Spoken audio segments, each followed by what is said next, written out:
One day, Edward was in the shed where he lived with the other engines. They were all bigger than Edward and boasted about it. "The driver won't choose you again," said Gordon. "He wants strong engines like us." But the driver and fireman felt sorry for Edward. "Would you like to come out today?" "Oh, yes, please," said Edward. So they lit his fire, made lots of steam, and Edward puffed away. The other engines were very cross at being left behind.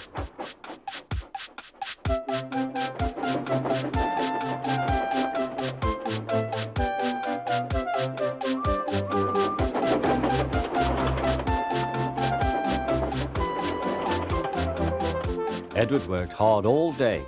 The coaches thought he was very kind, and the driver was very pleased.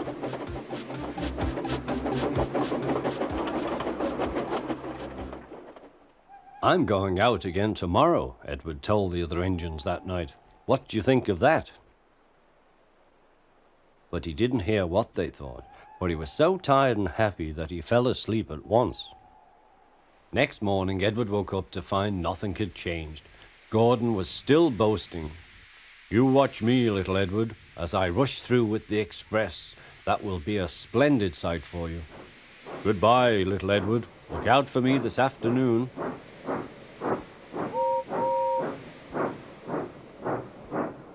Edward went off to do some shunting.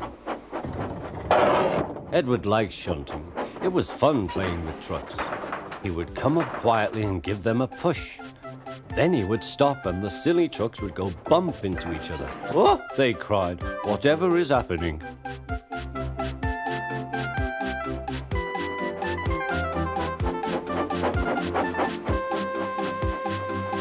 Edward played till there were no more trucks.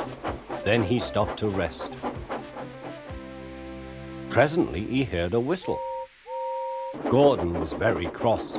Instead of nice shining coaches, he was pulling a lot of very dirty trucks. "A goods train, a goods train, a goods train," he grumbled. "The shame of it, the shame of it, oh, the shame of it." Edward laughed and went to find some more trucks. Then there was trouble. "Gordon can't get up the hill," the porter called to Edward's driver. "Will you take Edward and push him, please?" They found Gordon halfway up and very cross. His driver and fireman were talking to him severely. "You're not trying." "I can't do it," said Gordon. "The noisy trucks hold an engine back so." Edward's driver came up. "We've come to push." "No use at all," said Gordon. "You wait and see," replied Edward's driver. They brought the train back to the bottom of the hill.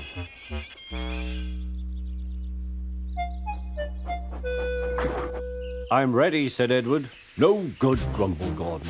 They pulled and pushed as hard as they could.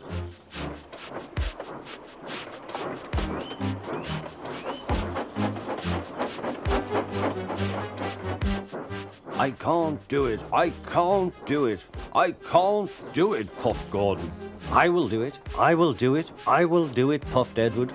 Edward pushed and puffed and puffed and pushed as hard as ever he could. And almost before he realized it, Gordon found himself at the top of the hill. "I've done it, I've done it, I've done it," he said proudly. He forgot all about Edward and didn't wait to say thank you. Edward was left out of breath and far behind. He ran on to the next station, and there he found that the driver and fireman were very pleased with him. The fireman gave him a nice long drink, and the driver said, "I'll get out my paint tomorrow and give you a beautiful coat of blue with red stripes. Then you will be the smartest engine in the shed."